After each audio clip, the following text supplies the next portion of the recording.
Morning, Zoom. Today, I'm reading Deleuze, Nietzsche and Philosophy. Up to chapter 3, I'm just going to do some spaced repetition and read over my notes from chapter 3 and then continue reading, which I think is there somewhere in section 7, which I've just lost, which is plan of the genealogy of morals. So this chapter is called Critique. And that came after the first chapter, which was called The Tragic, and the second chapter, which called Active and Reactive. This is Critique. And the fourth chapter, we just said that. From resentment to the bad conscience, the overman is chapter 5, against the dialectic. And I'll try to upload my study with me as I read it. So, chapter 3, Critique. Transformation of the science of man, the transformation into the Nietzschean trinity. The philosopher, as such, is a systematologist. This is a direct quote. A typologist and a genealogist. We can recognize the Nietzschean trinity of the philosopher of the future, the philosopher-physician. The physician interprets symptoms, the philosopher-artist, the artist molds types, and the philosopher-legislator, the legislator determines rank, genealogy. The form of the question in nature. The question of being of Plato and Socrates is not the sophists', which is an empirical question, but Nietzsche's question is which sense gives value, its perspectival, what is the will of it, that being. Nietzsche's method, what a will wants, this is the latent content of the corresponding thing. To answer that question, we look at the qualities of the will and ask, is it active, reactive? Deleuze says we ask what type of person, what is the will of an exemplar of that thought, instance, etc. Against his predecessors, what is the will to power? I think it should be called the will that empowers, the elan vital. Power is not the object for the will. Schopenhauer's will to life, as the metaphysical truth, does not exist for Nietzsche or Deleuze. Because how can something that doesn't exist will to life? How does something begin from nothing? Most of Nietzsche's predecessors and those coming after Nietzsche suggest power is the object for the will. These result in 3 misunderstandings which follow.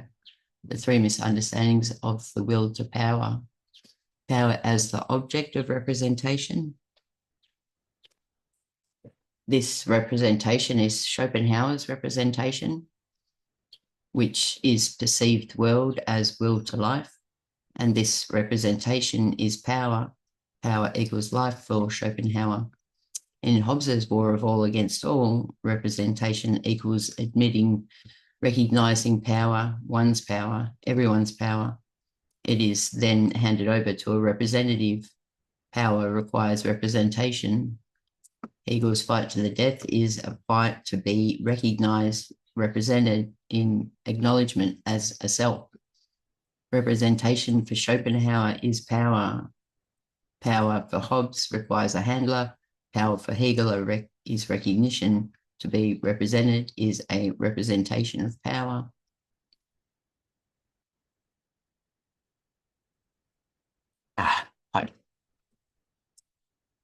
But who wants to be represented? The slave does, because they are from resentiment, in contrast to the noble who doesn't need the representation. If power is an object of representation, then it's dependent upon that representation or recognition. This kind of seems like it would diminish the power of power to be dependent. Power dependent on being represented as the object. Representation requires representation to deposit the power as recognition from within recognition within established values. Thus, it's not an Übermensch, instead it's conformism. We must still ask, how are established values attributed? By attaining that value through power over, struggle, competition to attain what is glorified, representation as what is, and recognition of as self, as that which has been posited as worthy, aka today's values. But for Nietzsche, struggle for recognition, representation, doesn't create new values. It just positions one as attaining that. The weak triumph in the struggle because they are the ones who fight for recognition, because they haven't got it, because they aren't strong. They're not masters. They're not noble creators of value. They come from resentiment. They have to fight the other to be recognized. Against pessimism and against Schopenhauer. These three misunderstandings would be unimportant if they did not introduce an extremely unfortunate tone or emotional tonality into the philosophy of the will. These three misunderstandings: one, that power is the object of the will; two, that power is dependent on being as representation; three, that power requires a struggle to attain its representation, are important because they introduce an unfortunate tone or emotional tonality into the philosophy of the will. This tonality arises because of the fight to attain the specified glory. This glory manifests by resentment. It's dependent on the other for its glory. This results in a cycle of mediocrity because it's trapped in repetition. Nothing new arises. Making power an object of representation, they see the unreal character of a thing represented in this way. The bot says, because when you make power an object, it encloses it into a still. Objects don't move, so making power an object doesn't work. Then there'd be no becoming. Power would be stationary. It is as if the essence of the will puts us into an unlivable, untenable, and deceptive situation. Is the essence of the will that you're talking about here, Deleuze, the will as misunderstood? Yes, Michelle. Therefore, a fight to the death and thus an unlivable, untenable, and deceptive situation, because we thought there might be something beyond this fight that the will might aim for, instead of the repetition of fighting for this recognition as the values of the day. Probably art. Art, maybe art. Maybe art.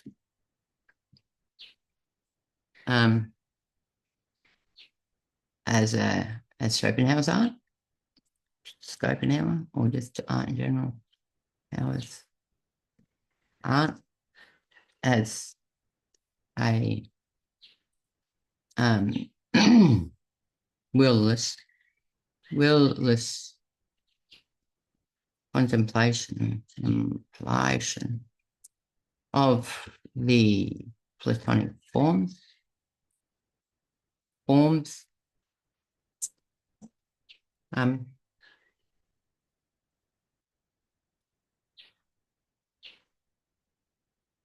had Platonic forms, or just life.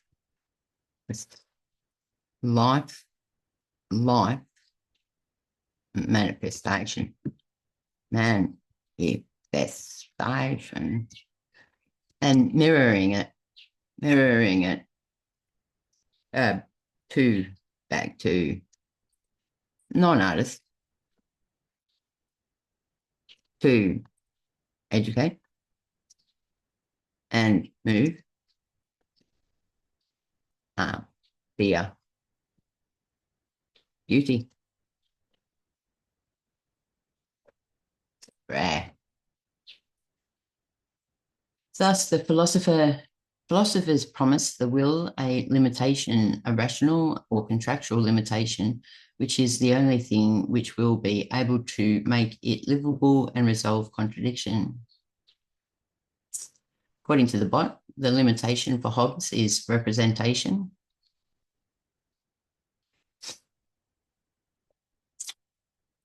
Handing power over via a contract to a representative. Hegel limits the will power by sublimating its contradiction into a rational totality, difference into identity. Nietzsche limits the will by claiming it is two, active or reactive, and moralizes and privileges affirmation to the active. These limit the freedom of the will to do whatever.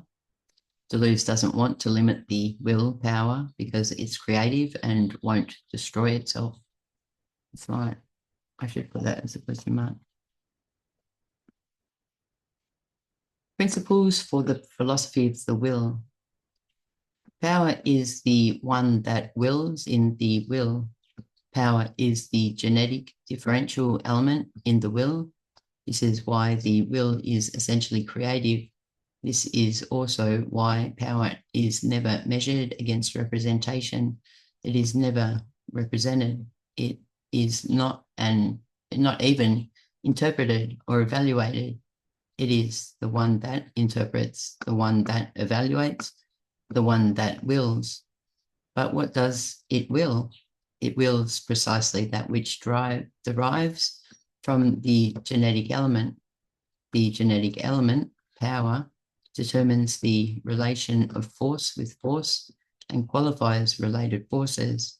As plastic element, it simultaneously determines and is determined, simultaneously qualifies and is qualified. What the will to power wills is a particular relation of forces, a particular quality of forces, and also a particular quality of power, affirming or denying. This complex, which varies in every case, forms a type to which given phenomena correspond. All phenomena express relations of forces, qualities of forces, and of power, nuances of these qualities. In short, a type of force and will. The active must destroy its creator, which is critique. Thus, the typology of forces and the doctrine of the will to power are inseparable in turn from a critique, which can be used to determine the genealogy of values, their nobility and baseness. Of course, one must ask in what sense and why noble is worth more than base, or high worth more than low. By what right? Critiquing Nietzsche. By the equation of positive plus negative equals positive. But where does positive come? From where does positive come? Because, or becoming, as the eternal return of what is becoming. 3.7, plan of the genealogy of morals. In this section, Deleuze is talking about how Nietzsche has a double plan, a double aspect of his genealogy of morals. I must read back over that to figure out again, because I spent a long time trying to understand whether antimony and antinomies is a typographical error. It is an error. It's not in the French, but it works out to be an alchemical transmutation of antinomies of Kant's into a Deleuzian transmutation of a theoretical into a physical.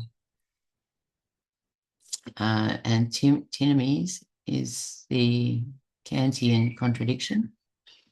Antimonies is a mineral that was alchemical something. That double aspect of the genealogy of morals, what's going on here?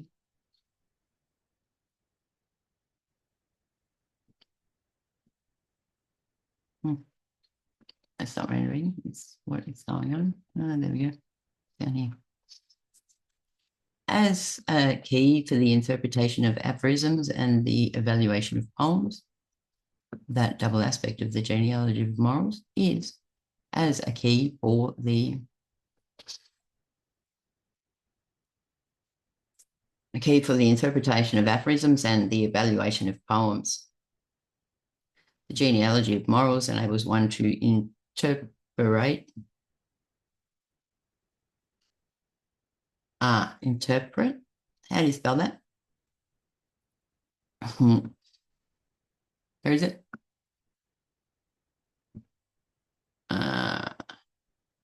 Interpret. Is that a word? Interpret. Now you got me. I can't spell. Interpret. Oh, fuck off. Interpret without an A on the end. The genealogy of morals enables one to interpret and evaluate aphorisms and poetry. And it's an analysis of reactive forces in their type, their mode, and the principle of their triumph. Resentment, bad conscience, and the aesthetic ideal are the figures of the triumph of reactive forces and also the forms of nihilism. Is it not the pressure of reactive forces themselves that puts obstacles in the way of the arts of interpretation and evaluation that perverts genealogy and reverses hierarchy? Of course, Deleuze. It has to be an obstacle there, or there is no art of interpretation or evaluation. It just is always happy. So the reactive forces pervert genealogy. Genealogy looks to the origin. This origin, reactive forces invert via their reactive sense of the origin. So active forces say yes to life, affirm existence as the origin of becoming. So the reactive's perversion is to negate the affirmation. The reactive reacts against the other or the origin with negativity or nihilism.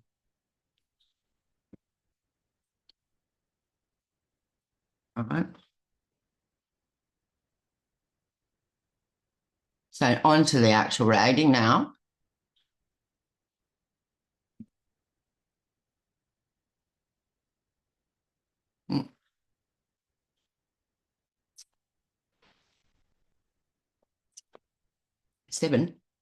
Section 7, plan of the genealogy of morals. The genealogy of morals is Nietzsche's most systematic book. Its interest is twofold. In the first place, it is presented neither as a collection of aphorisms nor as a poem, but as a key for the interpretation of aphorisms and the evaluation of poems. GM Preface 8. In Genealogy of Morals, Preface 8. In the second place, it gives a detailed analysis of the reactive type, of the mode and principle of the triumph of reactive forces. The first essay deals with resentiment, the second with bad conscience, and the third with the aesthetic ideal. Resentment, bad conscience, and the aesthetic ideal are the figures of the triumph of reactive forces and also the forms of nihilism. This double aspect of the genealogy of morals, its presentation as key for interpretation in general and as analysis of the reactive type in particular, is not accidental. Indeed, it is not the pressure of, is it not the pressure of reactive forces themselves that puts obstacles in the way of the arts of interpretation and evaluation that perverts genealogy and reverses hierarchy? The two aspects of the genealogy of morals thus form a critique. But what critique is, and in what sense philosophy is a critique, all this remains to be analysed. We know that reactive forces triumph by relying on a fiction. Their victory always rests on the negative as something imaginary. They separate active force from what it can do. Active force thus becomes reactive in reality, but as a result of a mystification. 1. From the first essay, Nietzsche presents resentment as an imaginary revenge and essentially spiritual vindication, GMI 7 and 10. Moreover, the constitution of resentment implies a paralogism that Nietzsche analyzes in detail. So like nearly an argument, the paralogism of force separated from what it can do.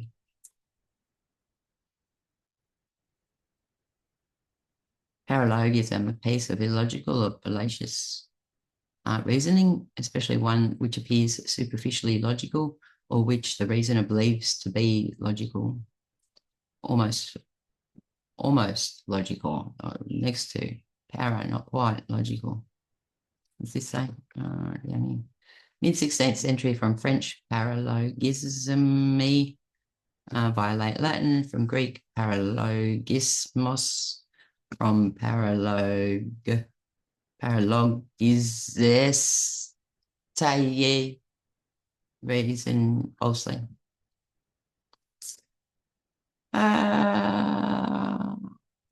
Moreover, I would start from one.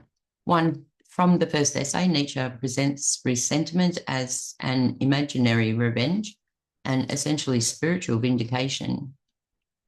Moreover, the constitution of resentment implies a paralogism that Nietzsche analyzes in detail, the paralogism of force separated from what it can do. 2. The second essay underlines the fact that bad conscience is inseparable from spiritual and imaginary events. GMII 18. Bad conscience is by nature antinomic. Is that what I thought? And that's a contradictory. It's the Kantian contradiction or something.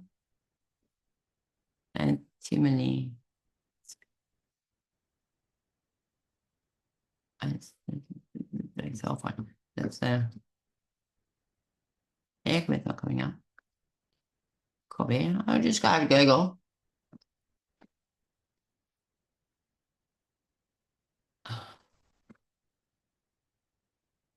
Antinomic is an adjective describing something that is characterized by or involves an antinomy, which is a contradiction or conflict between two principles or conclusions that both appear to be true or valid.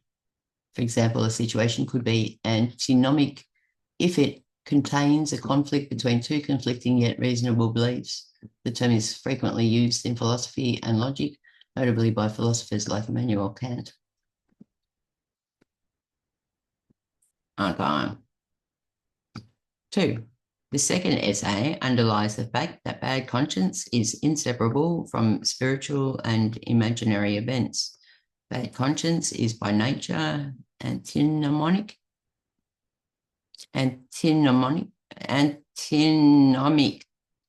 expressing a force which is turned against itself. 15. Right.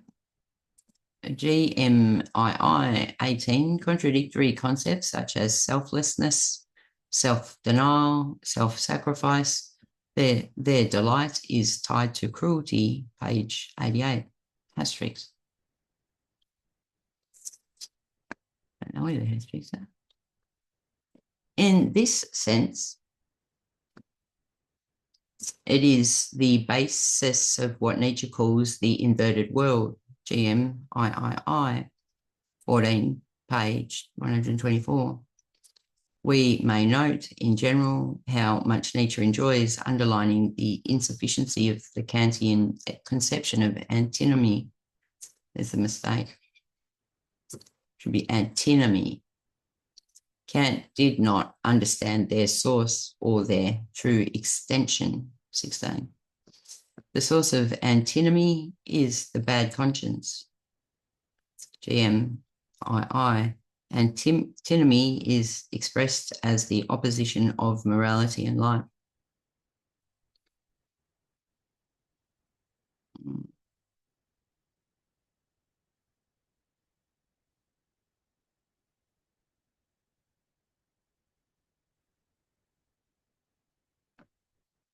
Finally, the aesthetic ideal refers to the deepest mystification, that of the ideal, the Platonic ideal, which includes all the others, all the fictions of morality and knowledge.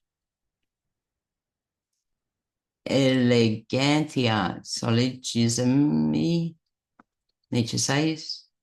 Here we are dealing with a will that wants nothingness, but it is at least and always remains a will.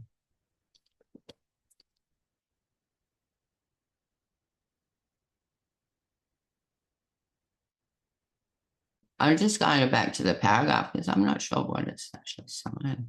We know that reactive forces triumph by relying on a fiction. Their victory always rests on the negative as something imaginary. They separate active force from what it can do. Active force thus becomes reactive in reality, but as a result of a mystification.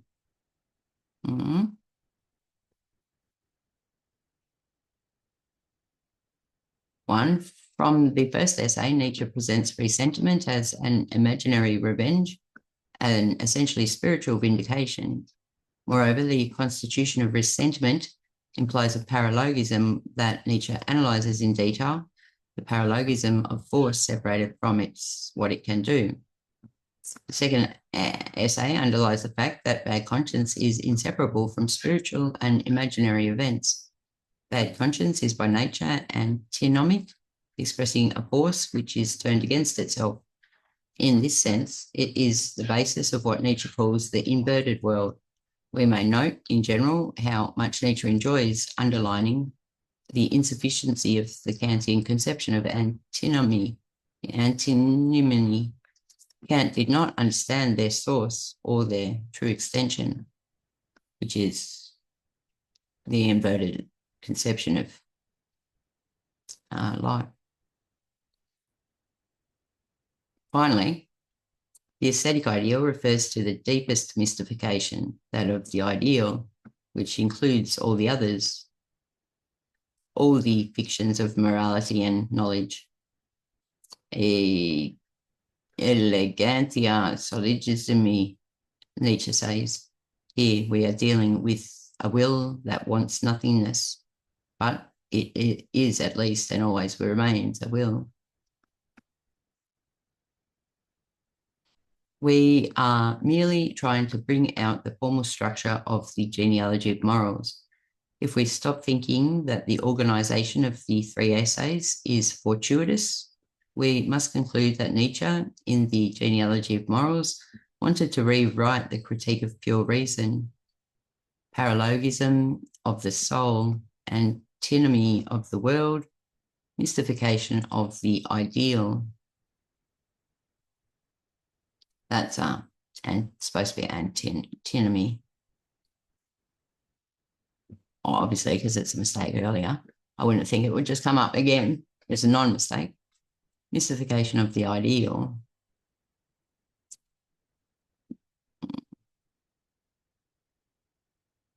Nietzsche thinks that the idea of critique is identical to that of philosophy, but that this is precisely the idea that Kant had missed, that he has compromised and spoilt, not only in its application, but in principle. Chestov takes pleasure in finding the true critique of pure reason in Dostoevsky, in the Notes from the Underground. It is, in fact, primarily a Nietzschean idea to say that Kant's critique failed. But Nietzsche does not rely on anyone but himself to conceive and accomplish the true critique. This project is of great importance for the history of philosophy, for it runs counter not only to Kantianism, with which it competes, but to the whole Kantian inheritance to which it is violently opposed. What became of critique after Kant, from Hegel to Feuerbach, via the famous critical critique?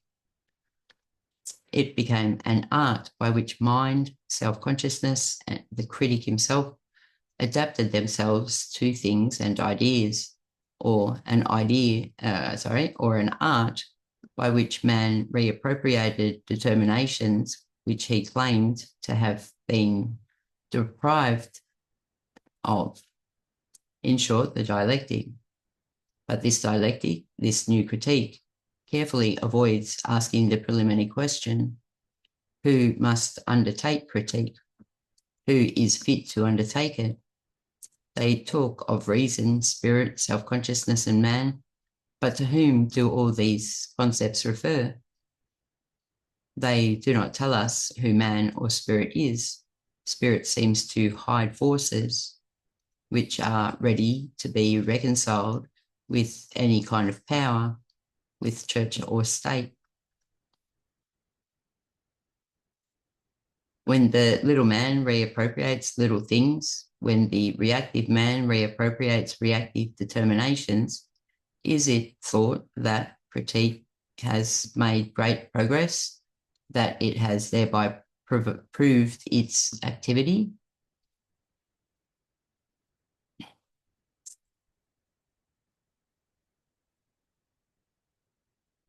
I wouldn't say so. If man is a reactive being, what right has he to undertake a critique? Well, there's got to be an object. It's got to work from that object. Does the recuperation of religion stop us being religious?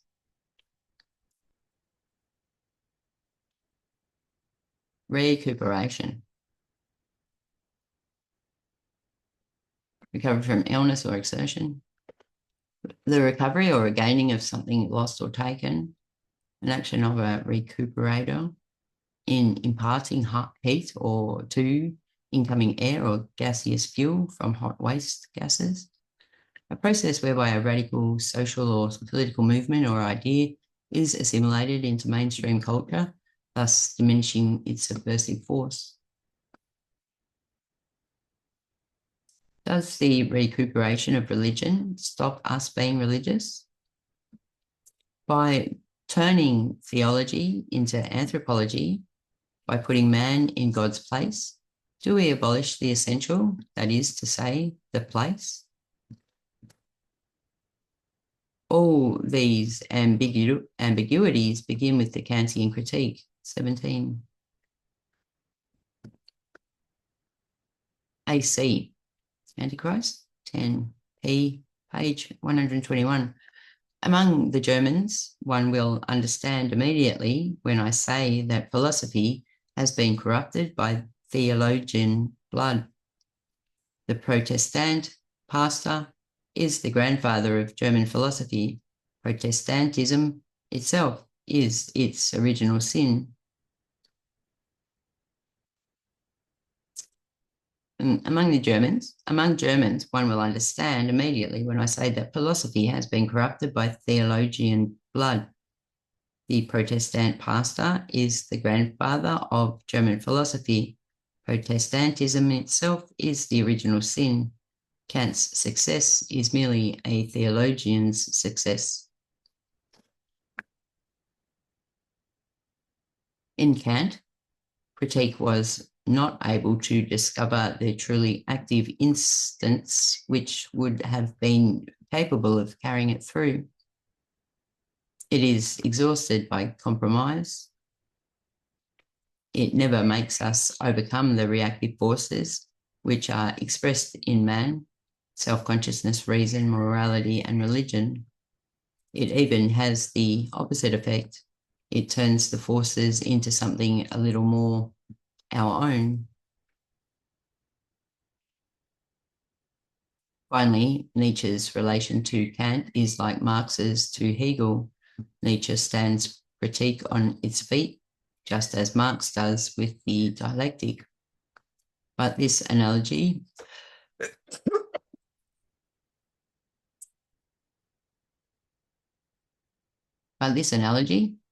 far from reconciling Marx and Nietzsche, separates them still further, for the dialectic comes from the original Kantian form of critique. There would have been no need to put the dialectic back on its feet, nor to do any form of dialectics if critique itself had not been standing on its head from the start.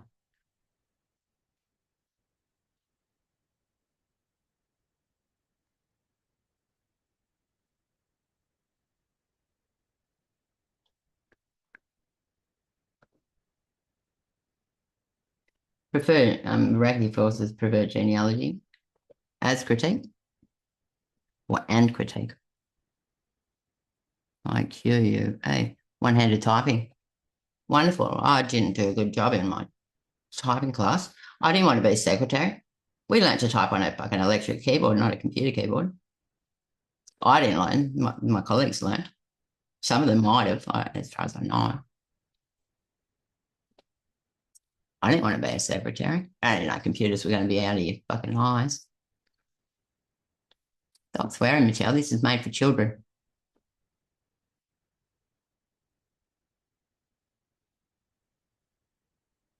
So the reactive forces pervert genealogy as critique.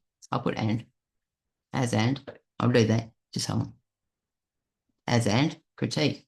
Genealogy looks at the origin.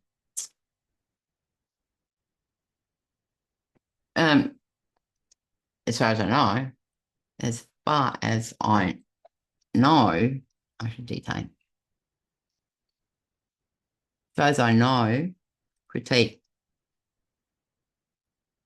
stands outside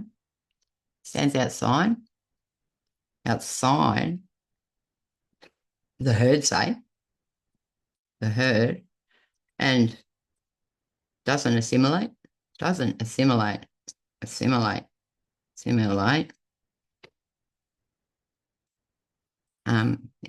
It's more is more of a opposition, more as a commentary on, more like an art, more like a comment on the situation under critique. Like you do a, all right,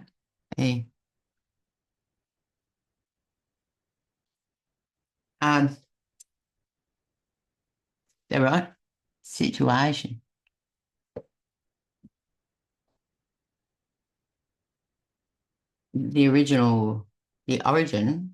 This origin, reactive forces invert by their reactive sense of the origin, the inverted mirror.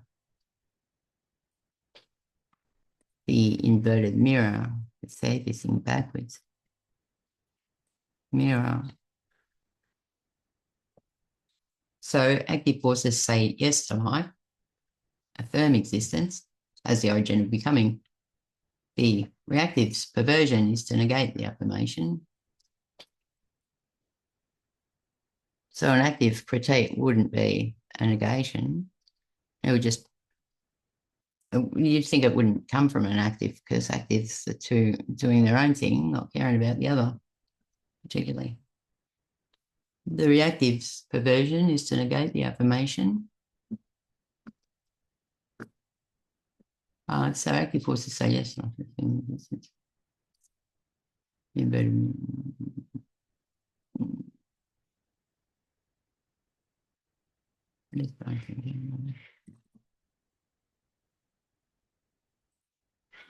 Deleuze asks, who should do critique?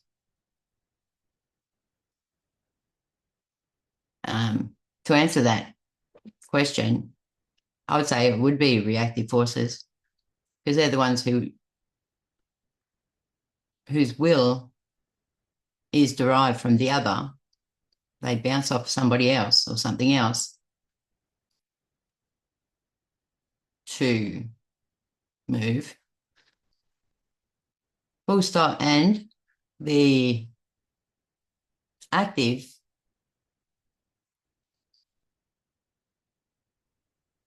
I wouldn't imagine being interested in watching and critiquing, because that's working off something else.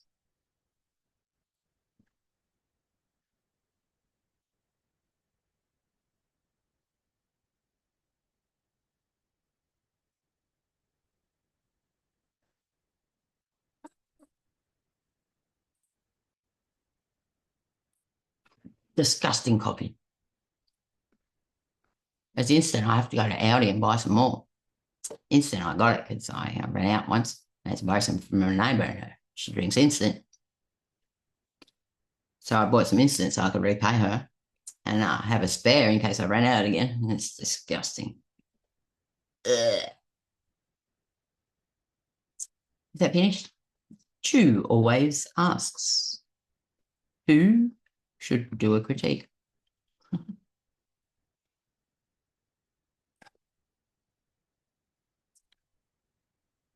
Chu always asks.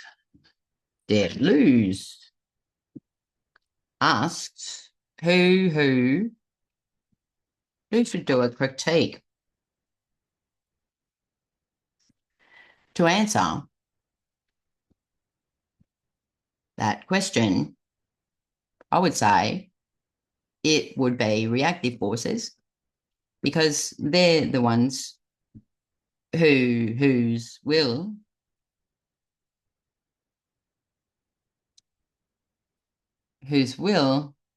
derives from the other.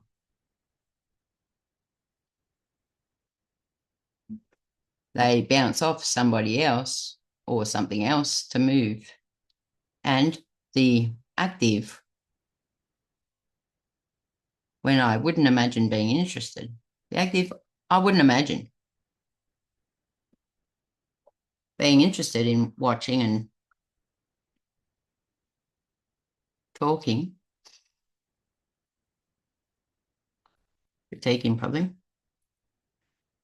We wouldn't be interested in observing the other. Observing the other, because that's working off something else, working off the other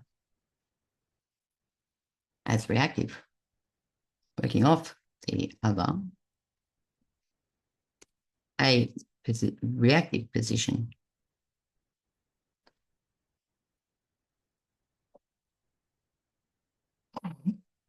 Excuse me. How come that disappeared? Did I run up there?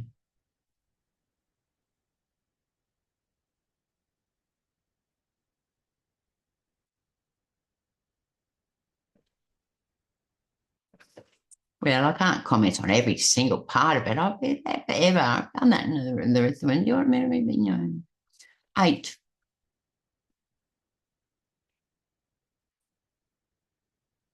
Was that me? Nah. Nietzsche and Kant from the point of view of principles.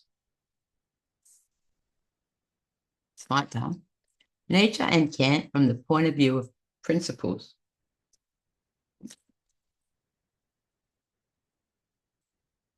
Kant is the first philosopher who understood critique as having to be total and positive as critique.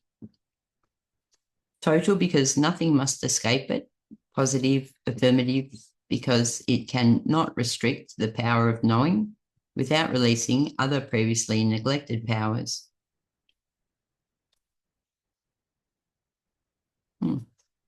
But what are the results of such a vast project? Can the reader seriously believe that in the Critique of Pure Reason, Kant's victory over the dogmatic concepts of theology, God, soul, freedom, immorality damaged that ideal? And GMII 25 page 156. And can we really believe that Kant ever had any intention of doing such a thing? As far as the Critique of Practical Reason does not, Kant admit,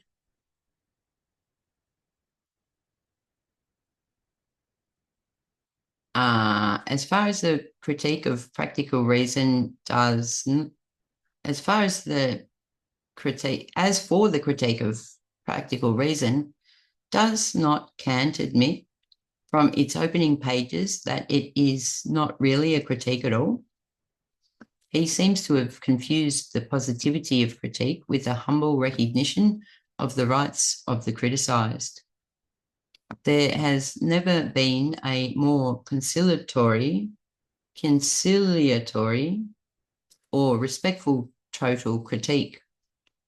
This opposition between project and results, moreover, between the general project and the particular intentions, is easily explained. Kant merely pushed a very old conception of critique to the limit, a conception which saw critique as a force which should be brought to bear on all claims to knowledge and truth, but not on knowledge and truth themselves, a force which should be brought to bear on all claims to morality, but not on morality itself. Thus, total critique turns into the politics of compromise. Even before the battle, the spheres of influence have already been shared out. Three ideals are distinguished. What can I know? What should I do? What can I hope for? Limits are drawn to each one. Misuses and trespasses are denounced, but the uncritical character of each ideal remains at the heart of Kantianism, like the worm in the fruit. True knowledge, true morality, and true religion. What Kant still calls, in his own terms, a fact, the fact of morality, the fact of knowledge. The Kantian taste for the demarcation of domains was finally freed, allowed to play its own game in the critique of judgment. We learn here what we had known from the start, that the only object of Kant's critique is justification. It begins by believing in what it criticizes.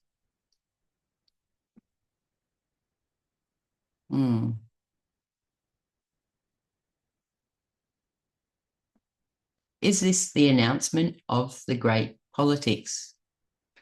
Nietzsche notes that there has not yet been a great politics. Critique is nothing and says nothing insofar as it is content to say that true morality makes fun of morality. It is content. Critique has done nothing insofar as it has not been brought to bear on truth itself, on true knowledge, on true morality, on true religion. 18. Gay Science, 3 or 5, page 285. The more refined uncover and criticize the perhaps foolish opinions of a people about their morality, or of humanity about all human morality. Opinions about its origin, religious sanction, the superstition of free will, and things of that sort, and then suppose that they have criticized the morality itself.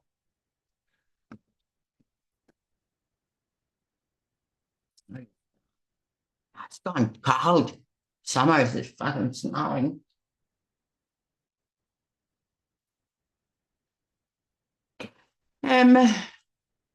Every time, wait a second, just a second.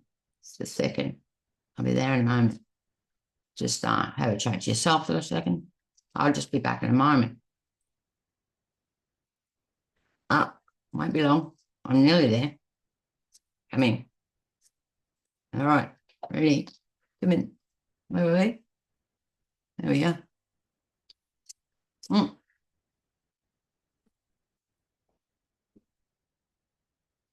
Every time that Nietzsche denounces virtue, he is not denouncing false virtues, nor those which make us make use of virtue as a mask.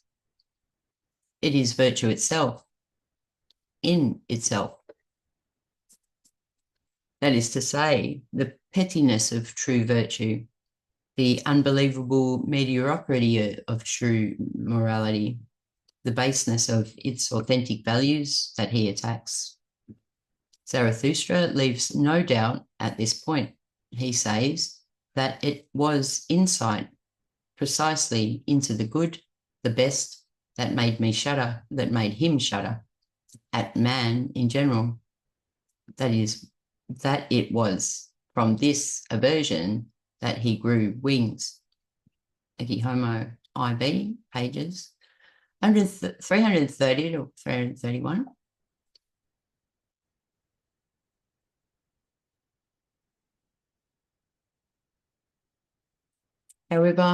However much we criticize false morality or false religion, we remain poor critics. Her Majesty's opposition, sad apologists. It is a justice of the pieces critique.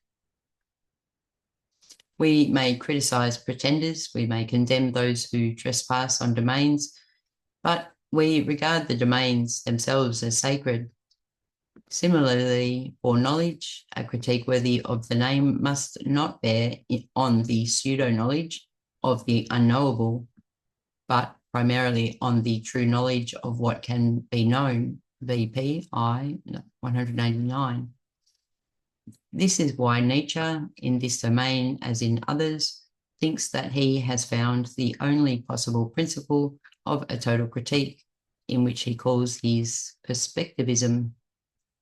There are no moral facts or phenomena, but only a moral interpretation of phenomena. BP, those notebooks, I think. II 550. There are no illusions of knowledge, but knowledge itself is an illusion. Knowledge is an error, or worse, a falsification. 19. BP 1 and I and II confer knowledge defined as error, which becomes organic and organized.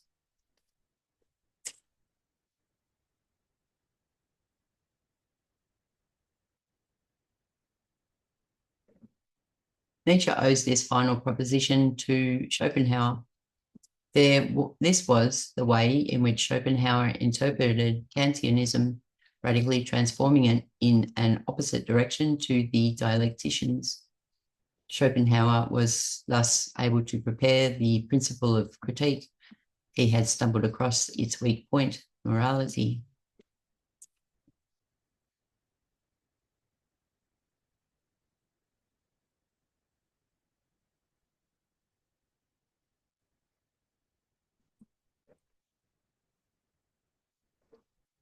Nietzsche criticized Kant's critique because Kant didn't criticize his principles of morality, knowledge,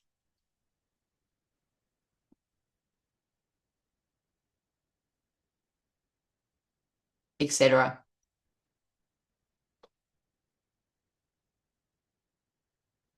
Full stop. Deleuze is criticizing Nietzsche for his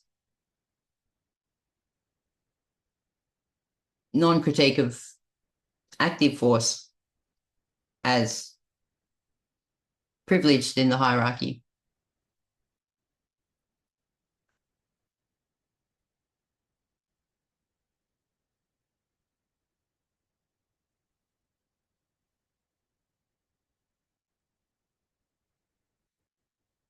Oh, that's right, Nietzsche. We're America. You know, the USA. I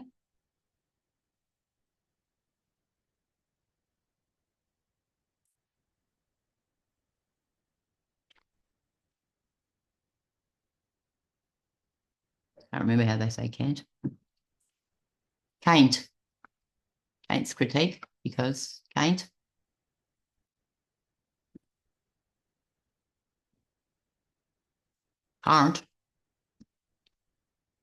didn't criticize his principles of morality, knowledge, etc. Judgment. Deleuze. Deleuze's.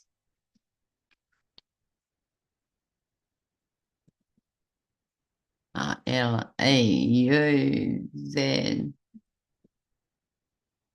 Deleuze's critique. Deleuze critiques, criticizes, critiques, critiques. Oh, fucking hell. Criticizes, criticizes, criticizes. Oh, fuck off. Come on, tell me. Criticizes. No, said. Nature. Blasted. Nietzsche. For his non-critique of active forces as privileged in the hierarchy.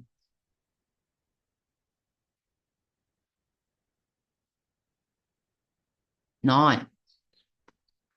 Realization of critique.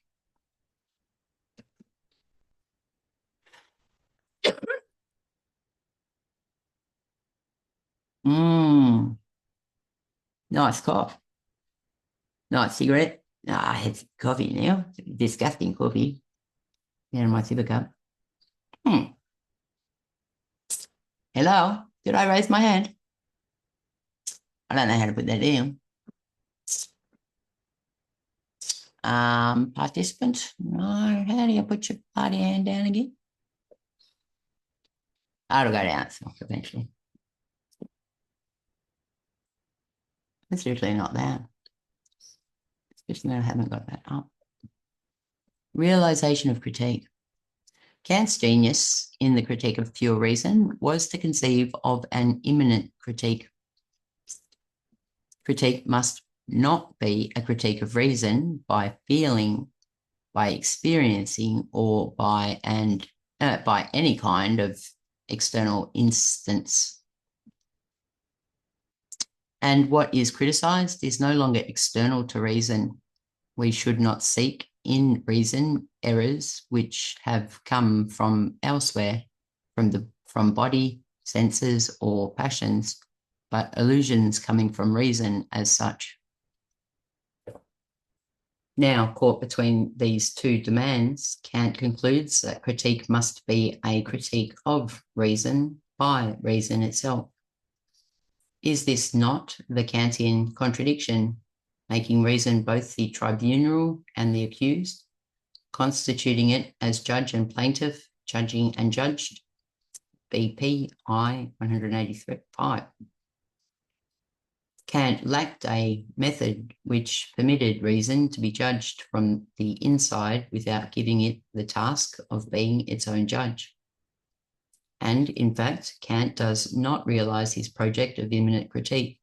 Transcendental philosophy discovers conditions which still remain external to the conditioned.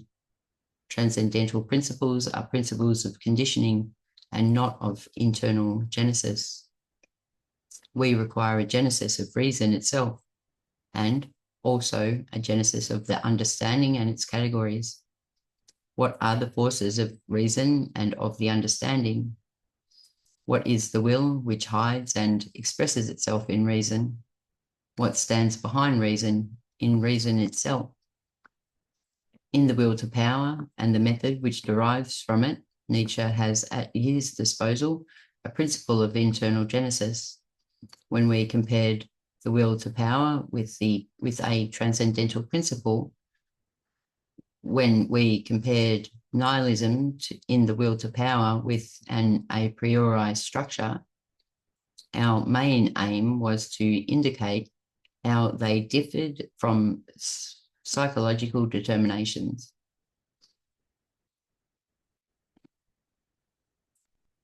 Nevertheless, in Nietzsche, principles are never transcendental.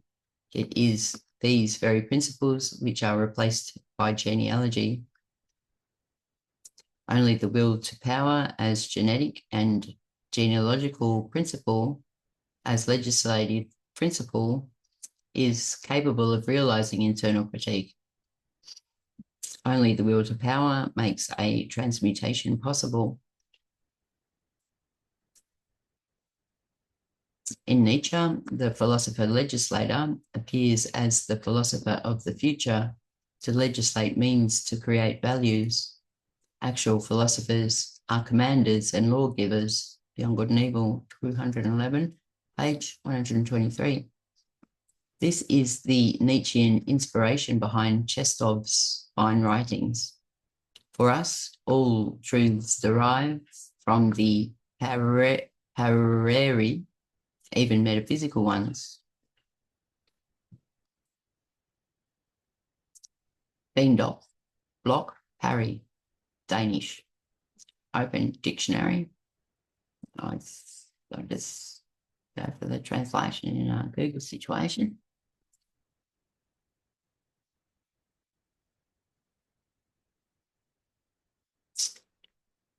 Pareri in English there. Yeah, we'll try that one.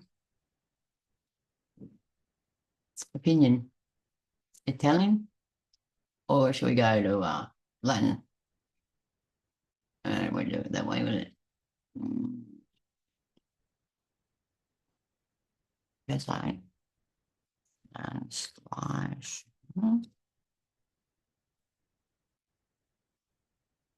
Latin. Oh, pareri, Latin opinion. There we go. The Latin word pareri has two primary and often confused meanings, depending on the circumflex accent. Pareri means to obey or to be subject to, while pareri, without the accent, means to bring forth, to give birth to, or to produce. Context is key to distinguish between the two.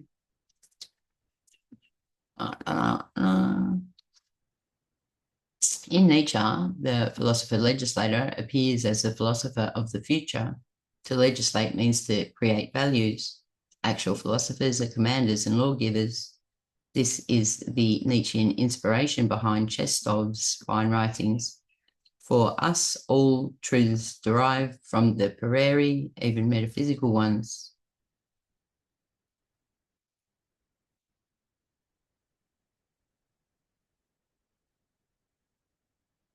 From the Genesis, even metaphysical ones.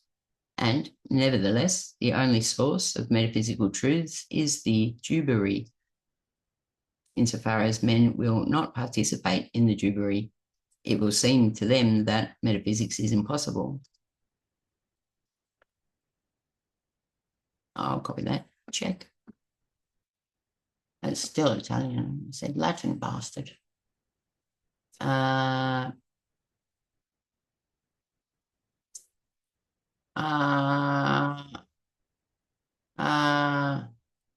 Shit.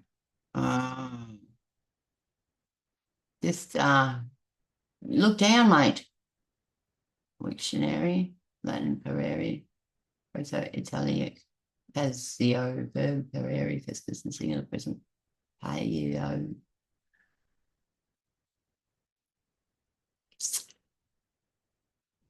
Acquire, bear, beget, bring forth, create, give birth to, produce, lay eggs. Get back there. Injunction, third conjunction. Attend to, obeys, be subject, obedient to, obey. It's a verb, and that's a verb as well. Second conjunction. Pay attention, submit, yield, comply. Appear, be visible, be seen, be clear, evident. Now, get out of the way. One, nice. Jubilee.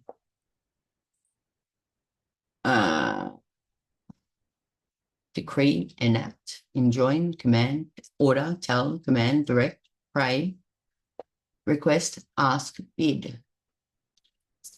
Decree, enact, enjoin, command, order, tell, command, direct, pray, request, ask, bid.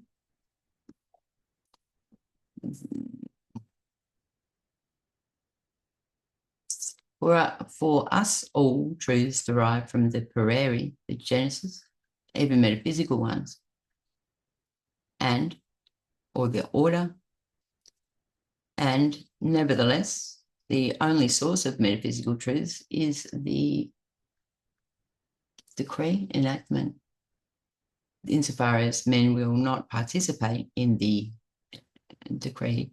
It will seem to them that metaphysics is impossible. The Greeks felt that submission, the obedient acceptance of all that presents itself, hides true being from man. In order to reach true reality, one must consider oneself as the master of the world. One must learn to command and create. Here, where sufficient reason is lacking and where, according to us, all possibility of thinking ceases, they saw the beginning of metaphysical truth. 20. Chestov, la secondi dimension de la pensée, NRF, Sept, 1932. It is not that the philosopher must add the activity of the legislator to his other activities, because he is in the best position to do this, as if his own subjection to wisdom qualified him to discover the best possible laws to which men in their turn ought to be subjected. The point is a completely different one, that the philosopher as philosopher is not a sage, that the philosopher as philosopher ceases to obey, that he replaces the old wisdom by command, that he destroys the old values and creates new ones, that the whole of his science is legislative in this sense. Their knowing is creating, their creating is a law-giving, their will to truth is will to power. Young Good and Evil 2:11, page 123. While it is true that this idea of the philosopher has pre-Socratic roots, it seems that its reappearance in the modern world is Kantian and critical. Jubery instead of parere. Is this not the essence of the Copernican revolution and the way in which critique is opposed to old wisdom, to dogmatic or theological subjection? The idea that philosophy legislates as philosophy makes the idea that critique as critique is internal complete. Together they form Kantianism's principal achievement, its liberating achievement. But in what way did Kant understand the idea of philosophy legislation? Why does Nietzsche, at the very moment when he seems to revive and develop the Kantian idea, rank Kant among the philosophical labourers, those who are content to make inventories of current values, the opposite of the philosopher of the future? John Good and Evil 2:11, page 123. For Kant, what legislates in a domain is always one of our faculties, understanding, reason. We are legislators ourselves, only insofar as we make proper use of this faculty and allot our other faculties tasks which conform to it. We are legislators only insofar as we submit to one of our faculties, as it were, the whole of ourselves. We are legislators only insofar as we submit to one of our faculties, as it were, the whole of ourselves. But to what do we submit in such a faculty? To what forces? Understanding and reason have a long history. They are instances which still make us obey when we no longer want to obey anyone. When we stop obeying God, the state, our parents, reason appears and persuades us to continue being docile, because it says to us, it is you who are giving the orders. Reason represents our slavery and our subjection as something superior, which makes us reasonable beings. Under the name of practical reason, Kant invented a reason expressly for those cases in which one has no need to bother about reason, namely when the needs of the heart, when morality, when duty speaks. 21. BPI 78 WP 414, analogous passage AC 12. And finally, what is concealed in the famous Kantian unity of legislator and subject? Nothing but a renovated theology with a Protestant flavour. We are burdened with the double task of priest and believer, legislator and subject. Kant's dream was not to abolish the distinction between two worlds, sensible and supersensible, but to secure the unity of the personal in the two worlds, the same person as legislator and subject, as subject and object, as noumenon and phenomenon, as priest and believer. This arrangement succeeds as theology. Kant's success is only a theologian's success. AC 10. Can we really believe that by installing the priest and the legislator in us, we stop being primarily believers and subjects? The legislators and the priest practice. The legislators and the priest practice the ministry, the legislation, and the representation of established values. All they do is internalize current values. Kant's proper usage of the faculties mysteriously coincides with these established values: true knowledge, true morality, true religion.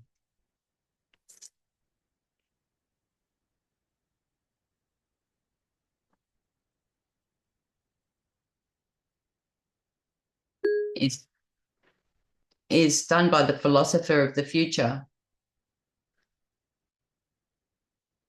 who creates values, doesn't critique to assimilate into established values.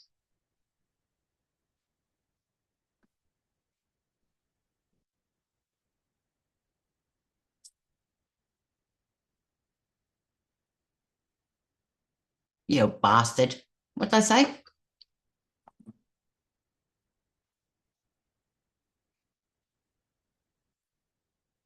Critique is done by philosophers of the future who create values. They don't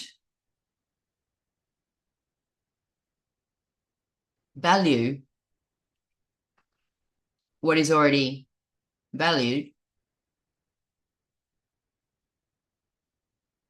They create new values instead of assimilating into already established values, which is what Kant did.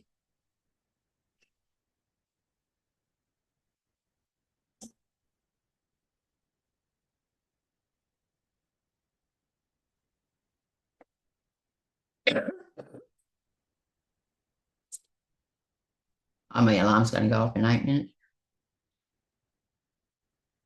Hurry up. Hurry up. 10. Nietzsche and Kant from the point of view of consequences. The Nietzschean, it's not going to do it either. No, it's still doing it. It's not flashing.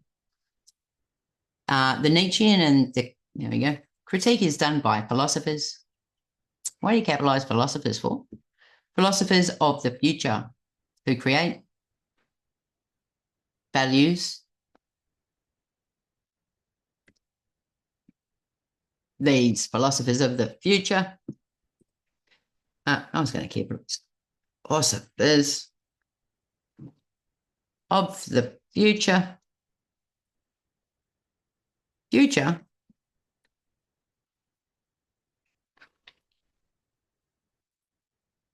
Don't assimilate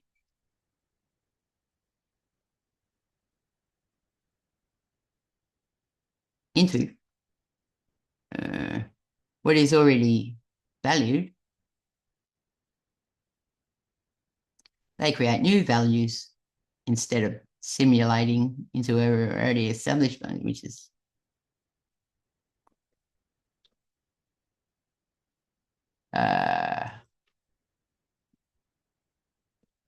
critique is done by philosophers of the future who create values. These philosophers of the future create new values instead of assimilating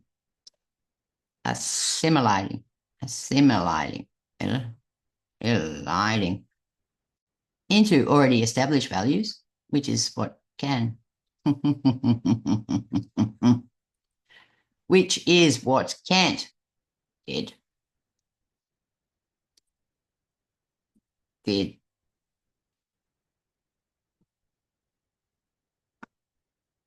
is done, maybe a passive voice. Critique.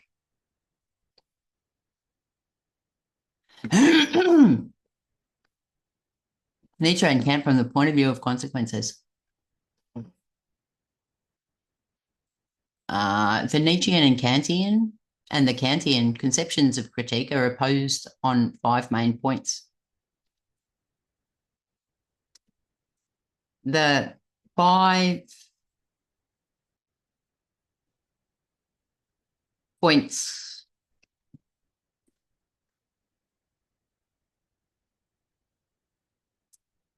that establish, that describe describe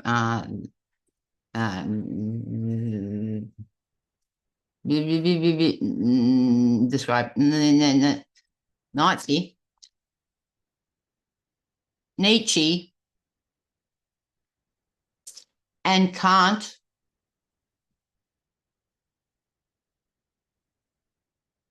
Immanuel Kant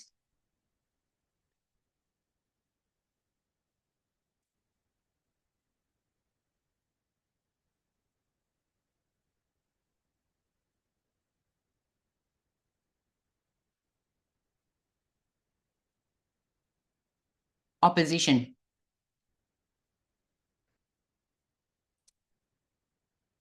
Colon.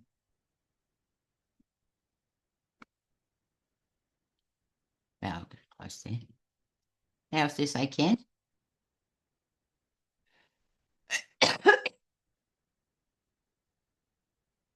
The 5 points that describe Nietzsche's and Kant's oppositions. The opposition between Nietzsche and Kant.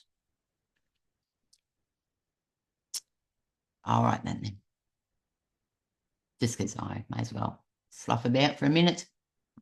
The 5 points that describe Nietzsche are the 5 points Nietzsche and Kant's opposition described, it's passive voice. Cut, paste. Nietzsche and Kant's opposition described in 5 points.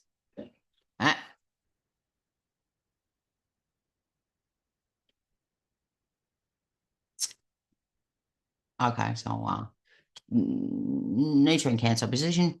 Deleuze describes. It's not passive then, is it? And 5 points. There we go. Wonderful. Nietzsche and Kant's opposition, Deleuze describes in 5 points. Oh, how come I thought it was 1 minute ago? Now I've got a minute and a half. All right. 1. I'll just go back. And genetic and plastic principles that give an account of the sense and value of beliefs, interpretations, and evaluations rather than transcendental principles, which are simple conditions for so-called facts. Yeah, right, real clearly, mate. Genetic and plastic. What do you mean by plastic principles? Is that a Kantian thing? Genetic as in inherited? That give an account of the sense and value of beliefs. Give an account of the sense and value of beliefs. Okay, that's a genealogy, yeah. I don't know about these plastic principles. Genetic and plastic, malleable, formable. Give an account of the sense and value of beliefs. Interpretations and evaluations rather than transcendental principles, which are Kant's, which are simple conditions or so-called facts. Okay.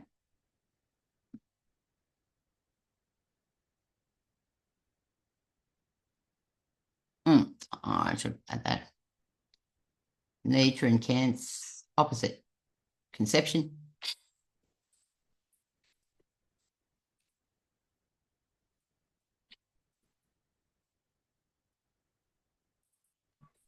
I predict.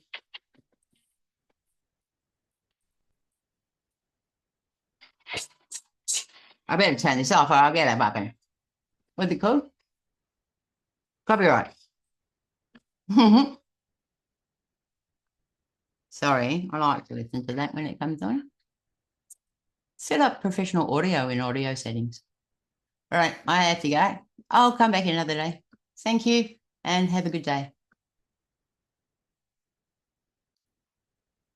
Now I'll do this very slowly. No, and